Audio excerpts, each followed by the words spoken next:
Listen, welcome back to Catch Up with Chuck, this periodic broadcast from the Rural Futures Institute at the University of Nebraska. I'm Chuck Schroeder. I'm the Executive Director of the Rural Futures Institute. And today we're going to talk about some very innovative research into some of the most difficult challenges facing rural communities and the impact of that research on rural Nebraskans. I'm delighted today to be joined by a good colleague here at UNL that I very much enjoyed getting to know over the last year, Dr. Kirk Dombrowski.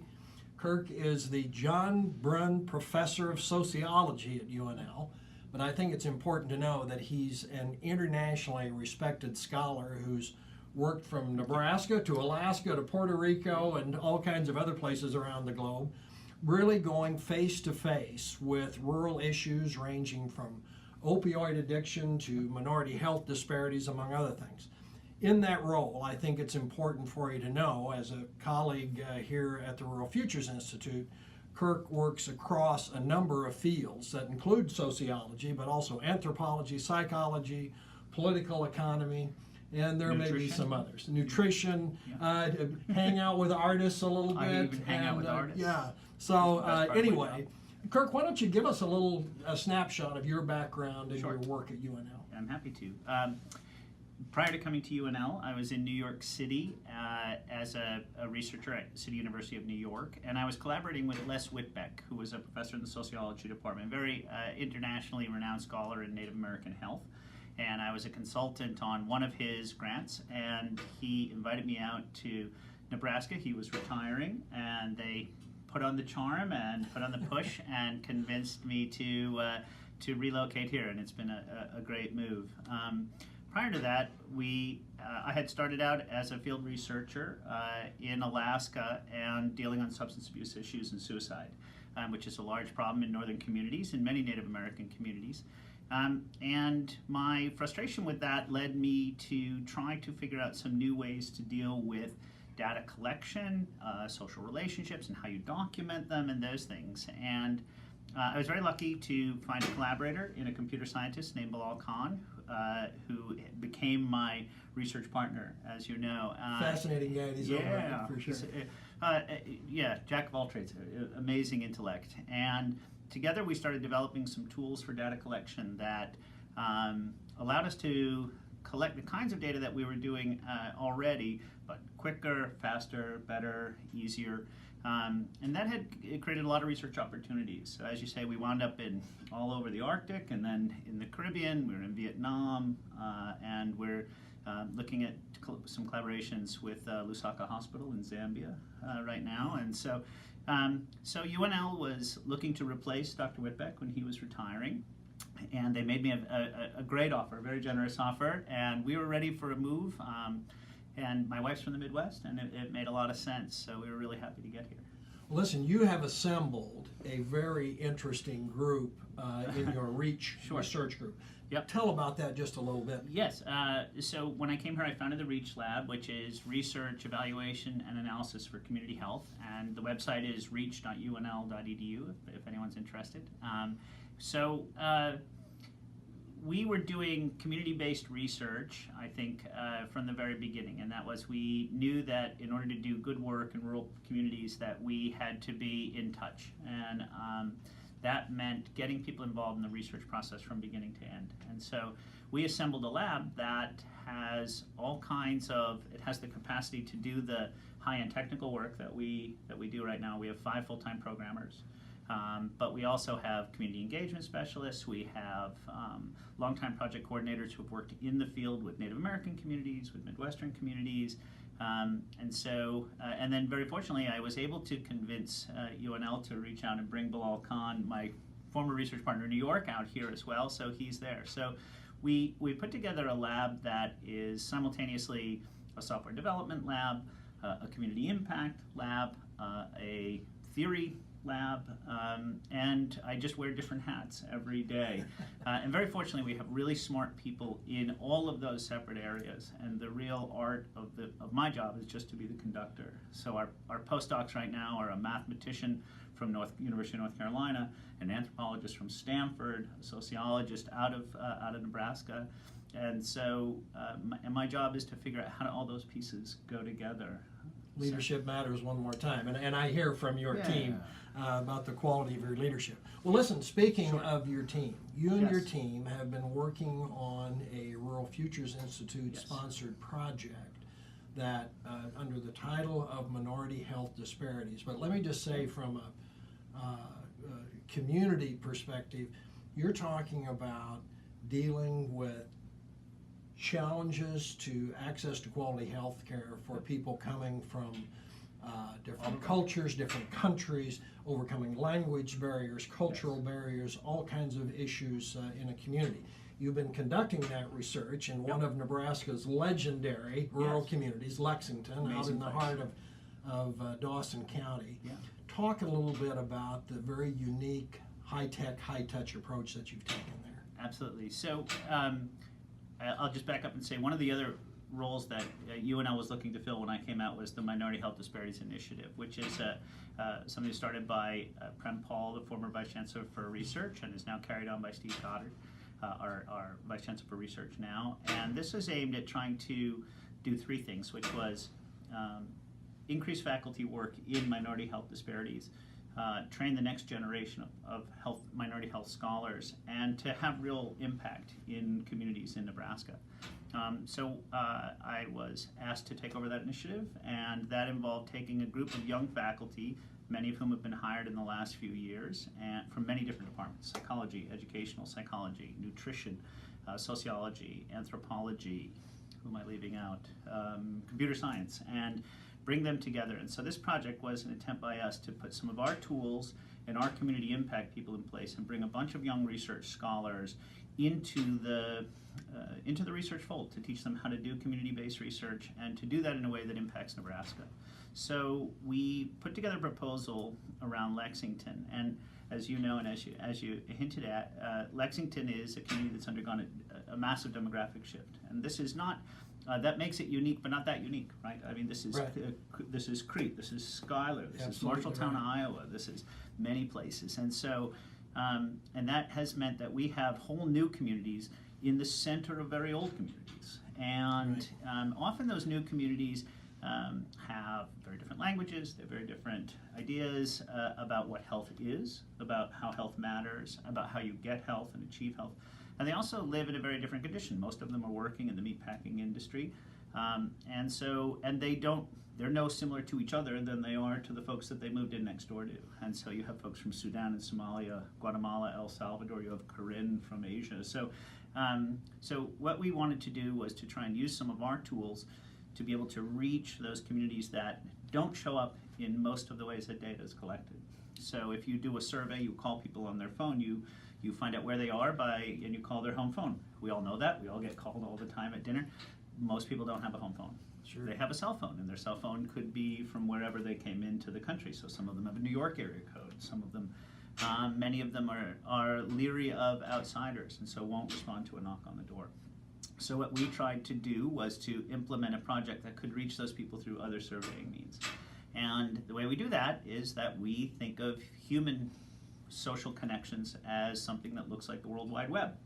And we create a research web crawler, essentially, and that is a system of bringing people in and getting them to refer other people that walks us across the connections of the network. And in that way, we learn a lot about what's in there, but we also have the means from the kinds of network technologies that we have to estimate out from a sample that doesn't look like a random phone call sample. So we can get good, rigorous information, but we can do it in a way that gets around some of the problems associated with people not wanting to come in. And the referral process means that everyone who comes into the project had been referred by somebody who had already spoken with us. They could vouch for our intentions and say who we were and explain things.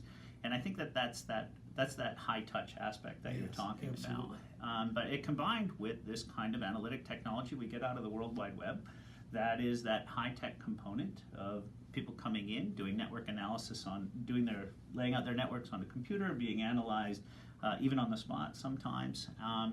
And that, of course, was something that allowed us to do it quickly and easily. So we did 325 interviews in a process of about 3 weeks. And those interviews were an hour and a half each, so if you can imagine, our team went full strength. But going back to what we were doing with Reach, all those interviews were actually carried out by field-trained people from the community. And so I think that's a really critical part of it too, is that we bring people in from the community from the very start of the project, and then they're involved in every aspect of the research process. So it has that high touch component carried all the way through. So critical. Yeah, and you couldn't do it without the machines. Yeah. But the machines alone aren't enough. Well, listen, here's what I find fascinating about your work.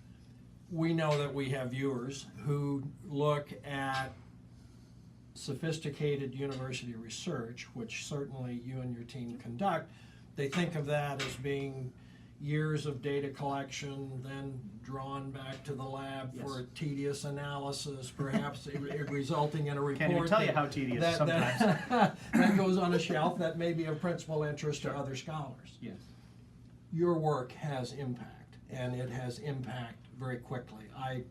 I just can't tell you what it meant to me to go to Lexington here a couple of weeks ago and be at that community gathering at the Dawson County Historical Museum, and to hear Somali grandfather and youth, Hispanic as well as Anglos from the community, talking about how this project has already bridged those gaps. The Hispanic woman who had moved away because of what she felt were community attitudes that she just couldn't live with, has moved back to the community because she sees this change going on. Talk just a little bit about how you drive magic. There is a bit of that, but I think it's incredible.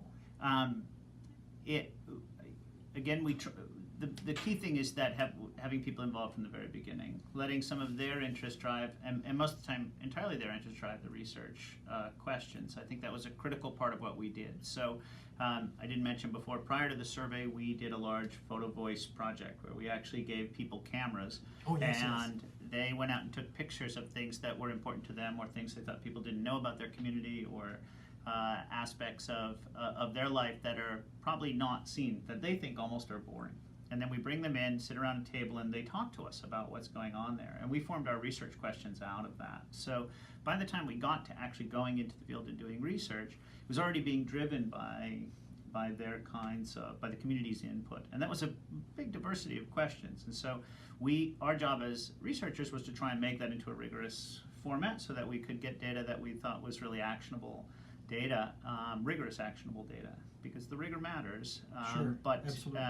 But it started with the questions there, and then they conducted the research, and so they're itching for the results. And that's one of the nice things about that process. If you begin with the community's interest, they're waiting for it to come back. Yeah, they took real ownership. That was obvious. And I think it often surprises people how much their kinds of questions and worries and concerns are actually perfectly legitimate research questions. And that's a fault of the university, that we haven't made that more clear, that there are really actionable questions out there. Sure. Listen, we should tell our viewers that one of the cool things about this project is that it is resulting in a very interesting exhibit called Looking Past Skin, Common Threads. It's going to be actually a centerpiece of exhibitions at the Nebraska History Museum, I believe, starting in January. January 5th, I think, is the public. It's opened right now out at in Dawson County. But folks ought to be looking for that and to be able to come and see real time the results of your project. Yep, it'll be really exciting. There's two. You had some relationship with Sheldon, actually. Did you not for? Yep.